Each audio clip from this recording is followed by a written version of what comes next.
I'm so proud to stand with you. And I do so mindful of all the heroic and ambitious women before me, whose sacrifice, determination, and resilience makes my presence here today even possible. Kamala Harris there, touting women leaders who came before her and helped build this path to today's historic appearance as Harris joins Biden as the first woman of color on a major party presidential ticket, the first black woman, the first woman of Asian descent, and if elected, she would be the first woman vice president, period. Now, as Harris noted late today, and as many experts have been telling us, this has been, of course, a long road dating back to the first woman elected to Congress, Jeannette Rankin. That was in 1916, 4 years before women got the formal national right to vote. It's a path that also draws on the barrier broken by Dalip Singh Sound, the first Asian American ever elected to Congress, and that wound its way towards more recent and more well-known candidates nationally like Geraldine Ferraro and Sarah Palin, who were, of course, running mates for each major party's presidential ticket, although both of those bids lost.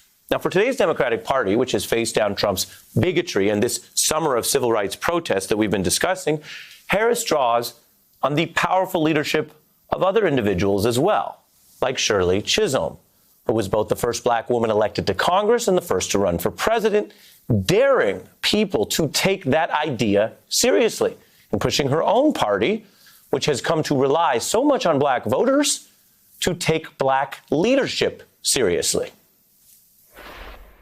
Friends, I am a candidate for the presidency of the United States. I make that statement proudly, in the full knowledge that as a black person and a female person, I do not have a chance of actually gaining that office in this election year. I make that statement seriously, knowing that my candidacy itself can change the face and future of American politics.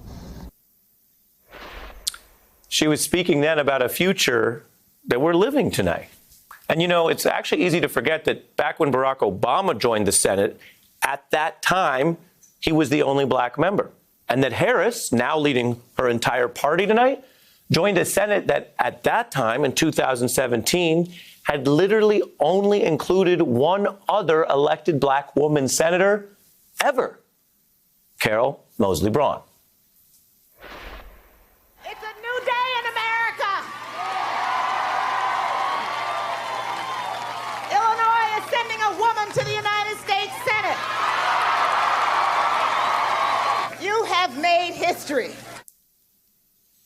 We are joined now by a special guest, the trailblazer you just saw there, former United States Senator Carol Moseley Braun. Thank you for joining me for this conversation. I'm delighted to be with you. Thank you for inviting me. Of course. How are you feeling about all this right now? I'm over the moon. I'm so happy. I'm delighted Joe Biden made the absolute right decision, and I think Kamala will be fabulous as vice president. We have to get them elected, obviously, as a first step, but I think it's important that we celebrate and revel in this very happy moment with all the ugliness around us between the pandemic and all the other economic issues in the country. This is a moment to savor and enjoy, and I am just delighted to actually be able to live through it and see it. You mentioned living through it, living history. What do you know, and what does Senator Kamala Harris probably know, that the two of you have experienced on the inside of that Senate and the way it looked when you got there? And as I mentioned, the way it pretty much similarly looks, although there's been progress, we're not undercounting it, but a little bit. What do you two know about operating in that world that many of us outside it might not understand or fully appreciate? Well, just that politics reflects the culture, not the other way around. And so it's important. One of the reasons I'm so proud of Kamala is that she has been able to navigate the cultural eddies and the cultural back and forth to get to where she is now, and to come through California politics. And, California is as large as some countries. And so she's been able to be a survivor, to make a record for herself and for her community. And she's always been there in public service, dedicated to public service. And so I am just so proud of her and absolutely delighted with Joe Biden that he has made this decision. I think it's the absolute right one to help him get elected president of the United States and help us turn the page in this country. Hey, I'm Ari Melber from MSNBC. You can see more of our videos right here, or better yet, subscribe to our YouTube channel below. You could have been anywhere in the world, but you're here with us, and we appreciate that.